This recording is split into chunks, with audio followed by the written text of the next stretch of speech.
Assalamualaikum warahmatullahi wabarakatuh.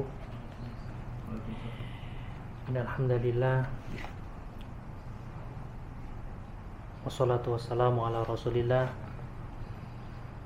wa ala alihi wa ashabihi wa man wala.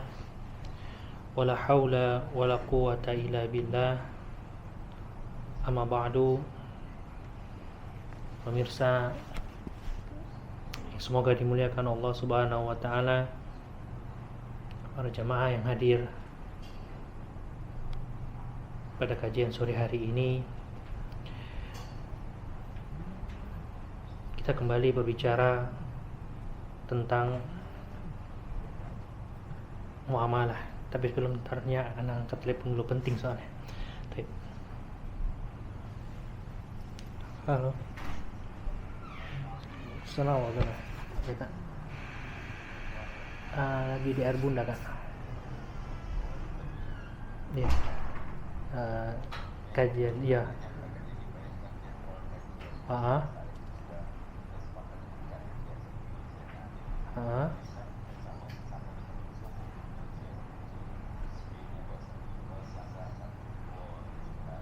Oke. Oh ya, siap. Alhamdulillah. Siap.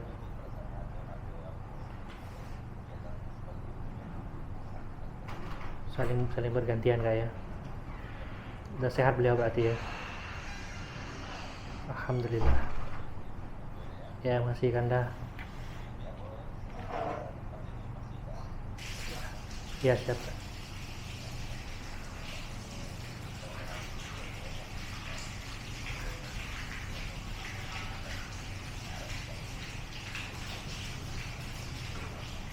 Siap. Insyaallah. Ya, sama-sama, Kak. Amin. Waalaikumsalam. Waalaikumsalam warahmatullahi wabarakatuh. Nah, cukup penting harus diangkat ya.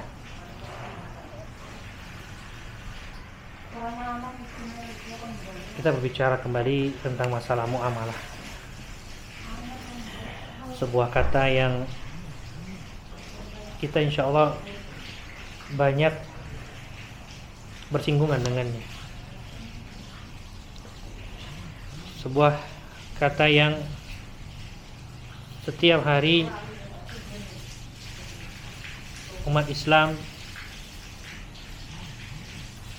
tidak pernah tidak butuh dengannya.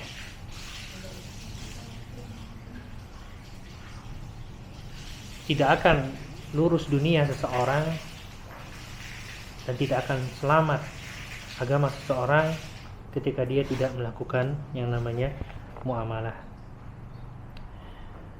Bicara muamalah yang akan kita kembali kaji di sini adalah muamalah yang berkaitan dengan transaksi jual beli antar umat manusia, ya. Dan kita berbicara tentang halal haramnya. Kita bicara transaksi yang diharamkan. Kenapa bicara yang nggak boleh? Karena muamalah kaidahnya adalah kullu syai'in fil adati wal muamalati hillun hatta jaa tashri' fi tahrimihi. Semua yang berkaitan tentang muamalah dan adat istiadat, hukum asalnya adalah halal sampai datang syariat atau sampai syariat mengatakan ini nggak boleh. Sehingga kalau kita bicara muamalah, ya, kita ingin melakukan ini, maka yang harus kita cari ada nggak larangannya. Kalau nggak ada larangannya berarti dia halal. Sesimpel itu, sesimpel itu. Maka yang dibahas bab muamalah yang kita pelajari adalah yang dilarang, karena yang dilarang itu sedikit dan yang diperbolehkan itu banyak sekali. Baik. Kita bicara zalim. Zalim di dalam muamalah, ya. Namanya zalim itu kan zulmun. Zulmun itu gelap. Gelap dan Nabi kita selalu mengatakan az-zulmu zulumatun yaumal qiyamah. Kezaliman itu merupakan kegelapan pada hari kiamat. Bayangin dunia, PLN gak hidup, malam hari, tidak ada sinar rembulan, tidak ada cahaya bintang. Bagaimana keadaan dunia kala itu? Gelap gulita, gelap, tidak ada yang bisa dilihat. Oleh karena itu Nabi kita memberikan ilustrasi, kalau kita berbuat zalim, maka akhirat kita akan gelap. Gelap. Dan di akhirat kita nafsi-nafsi sendiri-sendiri. Di dunia gelap kita bisa bareng-bareng, ya. Mungkin ada yang menyalakan api, mungkin ada yang menghidupkan senter, ya. Tapi kalau di akhirat kita cahaya masing-masing sesuai dengan amalan masing-masing. Makanya semoga Allah menjaga kita semua, ya. Jangan sampai kita menzalimi orang lain, baik itu berkaitan dengan lisan kita, berkaitan dengan masalah hati kita, ataupun berkaitan dengan tingkah laku kita. Pemirsa yang semoga dimuliakan Allah,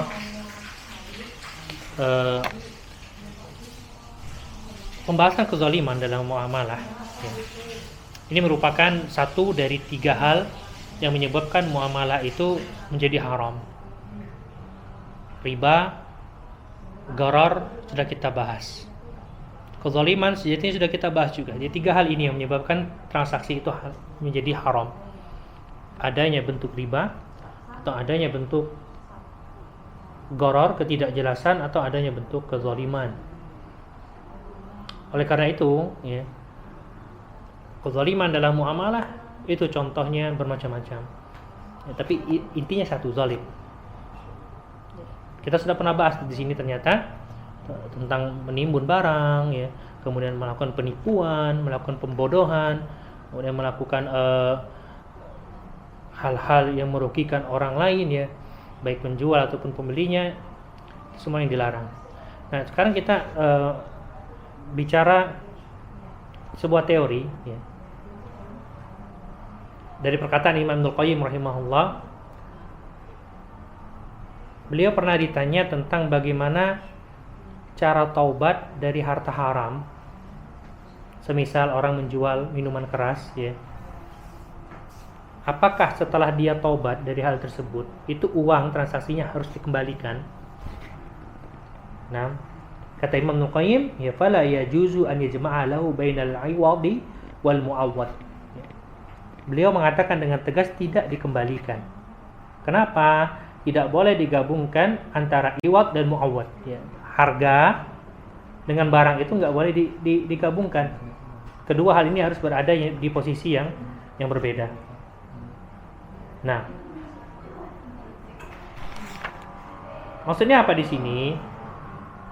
Jadi dalam akad komersil itu kan ada 2 unsur yang tidak lepas dari akad tersebut. Adanya iwad. Iwad itu yang kita bayarkan kalau di negara kita dengan rupiah, ya. Adanya mu'awwad. Mu'awwad itu apa yang diterima, objek transaksinya, ya, barang yang dijadikan objek transaksi, itu namanya mu'awwad. Ada uang, ada barang, ya, ada iwad, ada mu'awwad. Nah, baik. Nah, dalam transaksi misalkan, ya, Anda beli roti seharga Rp10.000. Nah, Rp10.000 itu adalah iwadnya. Sedangkan mu'awadnya itu adalah roti yang dijadikan objek transaksi jual beli. Nah, disinilah, ya, harus ada keseimbangan antara iwad dan mu'awad, sehingga akan jelas nanti hakikat dari transaksi tersebut, sehingga tidak terjadi gharar. Kalau salah satunya nggak jelas, maka transaksinya itu menjadi gharar, tidak jelas. Baik. Contoh sederhana, ikut bimbel 1 bulan Rp1.000.000. Bimbel tes seleksi CPNS misalkan, ya. Semua orang bayar sama, 1 orang bayar Rp1.000.000. Apakah semuanya lulus? Dijamin yang ikut bimbel itu pasti lulus? Padahal sama-sama bayar 1 juta, tapi peluang lulusnya nggak sama. Kok mirip-mirip judi, ya? Nah, ini kita bahas ini. Contoh lagi ya. Dua orang bersaudara misalkan punya modal yang sama. Satu orang 50 juta, satu lagi 50 juta, sama-sama buat usaha. Yang satu usaha kuliner, yang satu usaha elektronik. Dan dua orang ini peluang untung dan ruginya tidak sama. Ya. Tergantung percepatan ekonomi, kemudian kebutuhan barang tengah-tengah masyarakat. Nah, dan kita yakin pasti untung dan ruginya berbeda. Lalu apakah ini seperti judi yang sehingga diharamkan? Maka jawabannya adalah tidak. Kenapa? Memang hasilnya, outputnya nggak jelas ya. Walaupun inputnya sama-sama jelas, uang 1 juta dan modal 50 juta, tapi outputnya berbeda. Oke. Kita paham untung dan rugi itu sesuatu di luar kemampuan manusia ya, itu bagian dari takdir. Tugas kita adalah berusaha. Jatah rezeki sudah ditentukan masing-masing. Ini kita yang jualan, kita yang bekerja ya. Carilah yang halal dan bagus-baguslah dalam bertransaksi. Ijmalu fit talab, kata Nabi SAW. Kalian itu perbaguslah cara kalian mencari rezeki. Karena kenapa? Kita mau curang, kita mau jujur, kita mau bohong, kita mau melakukan kebaikan ya, melakukan kejahatan, itu rezeki kita tidak akan dikurangi. Jatahnya sama. Tapi kalau kita melakukan keburukan, sesuatu yang negatif, memang rezeki tidak dikurangi, tapi keberkahan tidak ada. Beda kalau kita melakukan hal yang positif. Rezeki kita tidak dikurangi, tapi bisa ditambah berkahnya. Nah dari sini ya, kita bicara untung-untungan orang yang transaksi di bimbel tadi, atau transaksi modal usaha tadi. Baik.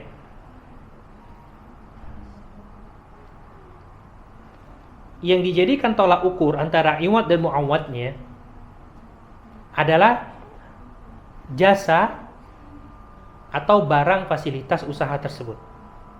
Orang yang bimbel tadi ya, yang dia bayarkan bukan jaminan lulus, tapi yang dia bayarkan adalah usaha dan fasilitas layanan belajar di bimbel tersebut. Adapun lulus itu di luar kemampuan manusia, lulus atau tidak ya, artinya kembali kepada takdir setelah usaha. Sama orang yang punya modal usaha 50 juta misalkan, ya kan? Yang dia transaksikan adalah barang dan fasilitas untuk usahanya. Bukan keuntungan atau kerugian yang masih spekulasi. Ya, sehingga sama-sama jelas. Harganya jelas, kemudian yang ditransaksikan itu jelas. Terlepas dari outputnya, apakah nanti lulus atau tidak, ataukah untung atau rugi. Nah, hasil sukses atau tidak, ya, untung ataukah rugi, ini tidak menjadi bahan permasalahan, pertimbangan dari sisi akad. Makanya para ulama mengatakan seperti Syekhul Islam Ibnu Taimiyah, amal mukhatarah falaysa fil adillah syar'iyyah ma yujibu tahrimi kulli mukhatarah. Untung-untungan, ya, tidak ada dalil sahih yang menunjukkan haramnya semua mukhatarah secara mutlak, enggak. Bal qad ulima anna Allah wa rasulahu lam yuhrima kulla mukhataratin. Bahkan kita tahu dengan pasti Allah dan Rasulnya tidak mengharamkan segala bentuk mukhatarah. Mukhatarah itu untung-untungan secara mutlak, ya. Untuk untungan itu jadi bisa spekulasi, untung bisa rugi. Wala kullu makana mutaraddidan baina an yaknama au yugrama au yuslama. Baik. Dan Allah tidak mengharamkan semua transaksi yang tidak tentu, ya. Apakah menguntungkan, apakah berhasil, ataukah bisa sukses, ya, ataukah rugi. Baik. Kemudian wa kadzalika kullu mutabayyi'ain. Begitu juga orang yang berjual beli li sil'atin, untuk sebuah barang, yarju an yarbaha fiha wa yakhafu an yasara. Mithlu hadhihi al-mukhatarah jaizah, ya. Orang yang transaksi itu pengennya untung, berharap dapat untung dan takut rugi. Ini kan ada mukhatarah, kekhawatiran. Ya, kekhawatiran terhadap untung-untungan tersebut. Dan ini jaizah bil kitabi wa sunnah. Boleh berdasarkan Al-Quran dan sunnah, wal ijma' dan kesepakatan para ulama. Wat tajir mukhatir. Orang pedagang itu adalah mukhatir. Apa mukhatir? Spekulan. Spekulan. Ya. Jadi orang yang berada atau menjadi spekulan. Nah, itulah bentuk untung-untungan yang selalu menyertai usaha manusia. Ya, kita nggak tahu takdir yang akan terjadi pada usaha kita. Dan ini tambahan dari pembahasan yang telah lalu. Kemudian bagaimana untung-untungan yang terlarang? Taib, kita langsung contoh kasus. Satu kupon undian berhadiah, tapi yang diperjualbelikan, bagaimana bentuknya? Ya. Kupon berhadiah apabila diberikan secara cuma-cuma, ini bukan komersil. Ya. Gharar, spekulasi dalam bab sosial ini diperbolehkan. Tapi kalau dikomersilkan, ya, satu kupon 10.000. Ya, semua orang sama-sama beli kupon 10.000. Kemudian diundi. Yang nomornya keluar nanti dapat mobil. Ya. Ini mirip-mirip dengan apa ya? Transaksi di marketplace yang setiap 1 bulan sekali itu ada mobil harga 10.000 misalkan. Ya kan? Apalagi itu selain mobil?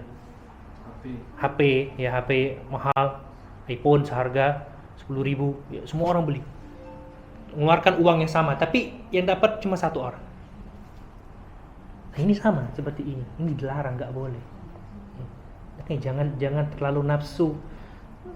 Kan cuma 10.000, iya, bukan itu masalahnya. Anda sudah melanggar aturan syariat. Bukan masalah cuma 10.000-nya, bukan itu. Ya, problemnya Allah larang itu, kalian langgar.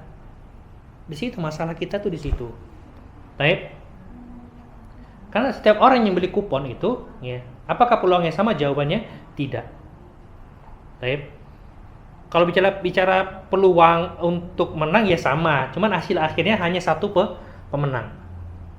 Tapi mereka mengeluarkan uang yang sama untuk mendapatkan itu. Nah, tidak ada jaminan untuk dapat hadiah. Ini yang tidak diperbolehkan. Beda kalau sosial, ya. Ada mengadakan acara misalkan, ya. Semua dibagikan kupon gratis. Nanti di akhir acara itu diundi kuponnya, yang paling besar, yang paling keluar nomornya, ya. Ketika diundi dia mendapatkan hadiah. Nah, ini sesuatu yang berbeda, ya. Kupon komersil dengan kupon sosial itu sesuatu yang berbeda. Nah, yang dilarang adalah yang dikomersialisasikan. Baik. Begitu juga untung-untungan yang terlarang, ya. Asuransi. Mohon maaf, ya, asuransi. Kita bayar premi misalkan 500.000 setiap bulan atau 200.000 setiap bulan untuk jangka waktu selama 5 tahun. Selama rentan waktu tersebut, kalau terjadi kecelakaan pada mobilnya, perbaikan akan diganti, itu bisa diklaim. Baik. Tapi kalau tidak ada kerusakan, premi yang dibayarkan hangus. Semuanya ikut asuransi misal. Tapi kan nggak semua mobil kecelakaan, nggak semua mobil rusak. Ya. Bahkan ada yang selalu selamat, nggak pernah rusak, nggak pernah diganti. Artinya tidak pernah mengalami hal-hal yang tidak diinginkan. Nah, ini juga sama-sama nggak jelas. Ya. Walaupun bayarannya jelas, peluangnya sama, tapi outputnya itu sama-sama tidak jelas. Nah,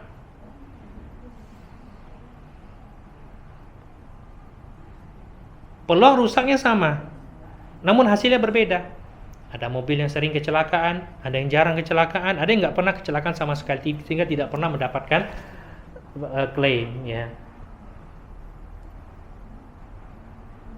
Beli kupon tadi, ya. Apa yang diharapkan orang beli kupon? Menang, sehingga dapat hadiah. Sementara menang dalam hal ini statusnya masih peluang. Baik. Peserta asuransi apa yang didapatkan? Jaminan resiko, ya. Sehingga kalau terjadi apa-apa, resiko yang dialami akan ditanggung.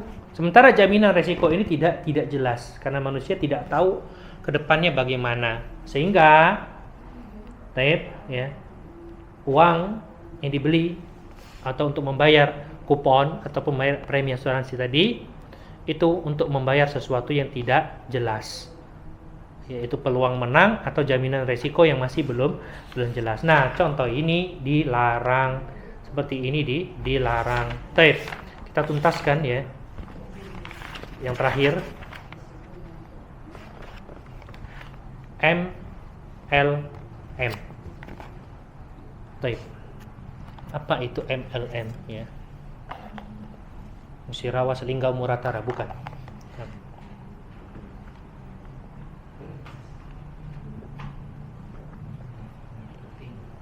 Multi level marketing. Masya Allah, ini ramai zaman kita sekarang ya. Baik. Istilahnya downline sama apa itu upline ya. Nah, ini dipermasalahkan para ulama kontemporer. Kenapa? Sebagian besar MLM ini fokus utamanya perolehan downline mereka dan tidak mementingkan produk. Sistem yang digunakan seperti ini ya. Jadi semakin banyak downline tapi sedikit membeli produk, itu dinilai lebih produktif dibandingkan member yang banyak membeli produk. Jadi semakin banyak downline itu lebih produktif daripada orang yang lebih banyak membeli produk. Tapi orang banyak beli produk tapi tidak punya downline, dia tidak bisa dikatakan produktif dalam sistem ini. Nah, ukuran produktivitas downline tidak diukur dari banyaknya belanja produk, tapi dari kemampuan dia cari downline lagi. MLM, multi level marketing. Apa buktinya? Ya. Andai orang beli produk, tapi tidak ada peluang fee untuk mendapatkan downline, ada yang tertarik? Ya. Ada yang tertarik? Enggak. Karena enggak sebanding antara harga dengan manfaat produk yang dibeli. Maka Imam Ibnul Qayyim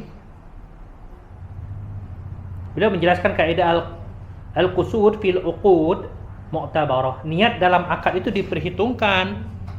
Kita nggak bisa mengatakan yang penting kan niatnya baik. Enggak, niat baik saja tidak cukup.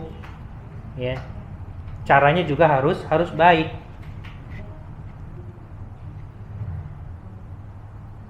Ibnu Qayyim menjelaskan wa qaidatus syariah allati la yajuzu hadamuha annal maqasid wal i'tiqad mu'tabara fil tasarrufat wal ibarat. Kaidah dalam syariah yang tidak boleh ditiadakan, artinya harus ada. Semua tujuan dan semua keyakinan itu memiliki nilai dalam aktivitas ya, fi tasarrufat wal ibarat. Baik muamalah dan transaksi. Kama hiya mu'tabara fi taqarrubat wal ibarat. Nah, begitu juga niat dan keyakinan menentukan status halal dan haram, sah dan tidak sahnya nilai taat ataupun maksiat. Fal qasdu wan niyyah wa i'tiqad yaj'alu syai'an halalan aw haraman sahihan aw fasidan aw ta'atan aw maksiat. Jadi niat yang membedakan. Niat Anda yang membedakan ini halal, ini haram, ini benar, ya ini salah, ini ketaatan, ini maksiat, itu niat yang membedakan. Naam, sahih. Jika niat benar tapi cara enggak benar, maka salah. Niat enggak benar, cara benar, itu juga salah. Niat benar harus dilakukan dengan cara yang benar. Baik. Maka ya, suatu hukum, suatu akad itu dipengaruhi tujuan dan maksud pelaku. Oleh karenanya, ya, pernah ada pertemuan lembaga resmi kajian fikih di bawah Rabithah Alam Islamiyah. Nah, dalam muktamarnya di bulan Rabiul Akhir 1424 Hijriah pernah mengeluarkan keputusan tentang MLM yang pernah diterapkan oleh sebuah perusahaan yang menerapkan sistem MLM dan ini di Uni Emirat ya. Jadi mereka meneliti transaksi di sana dan mengeluarkan fatwa dengan pertimbangan pertama, produk yang terdapat pada perusahaan MLM bukan tujuan utama bagi member. Namun yang menjadi tujuan dan motivasi utama bergabung adalah fee yang didapatkan ketika mendapatkan downline, ketika mendapatkan member. Tujuan perusahaan MLM yang beranggotakan banyak orang dengan skema beruntun sehingga bagian dasar terus meluas hingga berbentuk piramida ya. Downline yang makanya orang yang paling beruntung adalah yang paling berada di atas piramida. Yang di bawahnya tersusun 3 level, sementara mereka yang di bawah downline harus membayar kepada orang yang ada di atasnya offline. Nah, ada telepon penting lagi.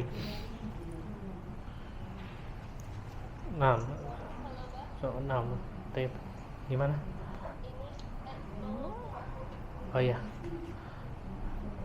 Assalamualaikum warahmatullahi wabarakatuh.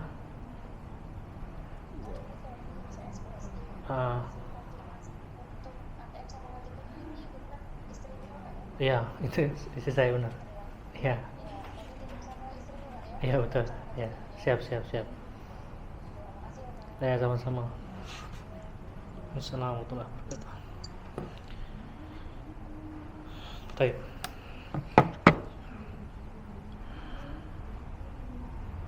Jadi kembali ke MM tadi ya. Yang paling beruntung itu yang paling atas, paling banyak untungnya.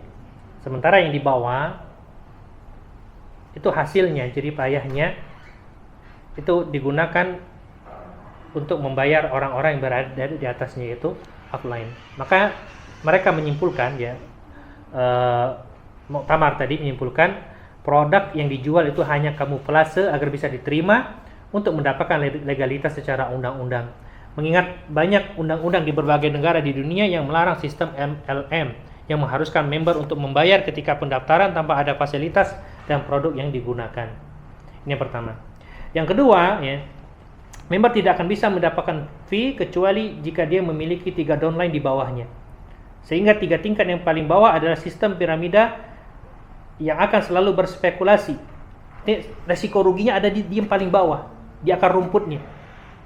Kenapa? Karena dia harus membayar komisi kepada yang di atasnya dengan harapan dia akan menduduki posisi atas. Namun itu tidak mungkin kecuali dengan menarik member baru sebanyak-banyaknya untuk menjadi downline-nya sehingga dia bisa menjadi upline ya. Dan fatwa ini sudah diupload di islamway.net. Nah, kemudian juga ya, pimpinan Pusat Penelitian dan Pengembangan Masalah Syariah Bank Rajhi, Dr. Sami Ibrahim As-Suwailim, beliau memberikan keterangan terkait bisnis MLM ini. Beliau mengatakan sistem pemasaran dengan konsep jaringan berjenjang piramida termasuk sistem yang disebutkan dalam pertanyaan ya, dibangun di atas prinsip makan harta orang lain secara batil dan menipu yang lainnya. Karena sistem berjenjang ini tidak mungkin akan berkembang terus tanpa ujung ketika dia sudah berhenti. Maka yang terjadi ada pihak minoritas yang diuntungkan di atas kerugian mayoritas. Dan beliau melanjutkan dalam sistem pemasaran piramida bersandar pada prinsip ada keuntungan yang kembali ke offline bersamaan dengan resiko kerugian downline. Downline akan selalu dirugikan andaipun sistem ini tidak pernah mengalami saturasi. Dalam sistem ini keberadaan produk tidak signifikan, namun dia hanya diikutkan dalam kamuflase yang terlarang. Makanya ya, dalam fatwa Majma' Fiqih Al-Islami kita bisa simpulkan, dan juga fatwa Dr. Sami As-Suwailim tadi, kenapa MLM dipermasalahkan? Yang pertama, member ketika gabung harus bayar. 1. 2, dana dari member itu bukan untuk beli produk, tapi agar bisa masuk dalam sistem LMM. Baik, kita cermati ini dan kita tinjau dalam transaksi kita, karena sering banyak pertanyaan seperti ini dan menjebak ya. Ya bahasanya ini sebagai syarat untuk mendapatkan legalitas jualan produk ini. Ya, ternyata ini. Baik, jadi dana bukan untuk beli produk, tapi agar bisa bergabung dalam sistem MLM tersebut. Yang kedua. Yang ketiga, tujuan terbesar bergabung adalah untuk mendapatkan fee ketika berhasil dapat downline. Nah, kemudian yang keempat, untuk bisa dapatkan downline tidak bisa dipastikan karena ini peluang pasar. Kemudian yang kelima, setiap member yang berada di bawah itu memiliki resiko rugi jika tidak bisa mendapatkan member. Kemudian yang keenam, sistem piramida berjenjang ini akan mengalami saturasi sehingga tidak lagi berkembang, sehingga pada puncaknya downline yang jumlahnya lebih banyak akan mengalami kerugian, sementara upline itu mendapatkan keuntungan. Ini 6 hal kenapa transaksi MLM itu dilarang. Baik. Dalam akad komersil, agar tidak terjadi goror, harus ada keseimbangan antara harga yang dibayar dengan sesuatu yang kita terima. Harus sama-sama jelas, ya. Kita bayar untuk apa dan diterimanya apa, agar tidak terjadi transaksi goror. Ketika yang kita bayarkan jelas, maka yang kita terima juga harus jelas.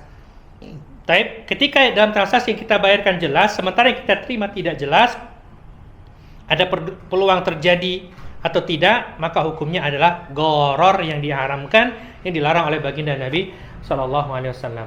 Baik. Sekarang kita terapkan dalam MLM. Daftar jadi member. Dia bayar 300.000 misalkan, ya.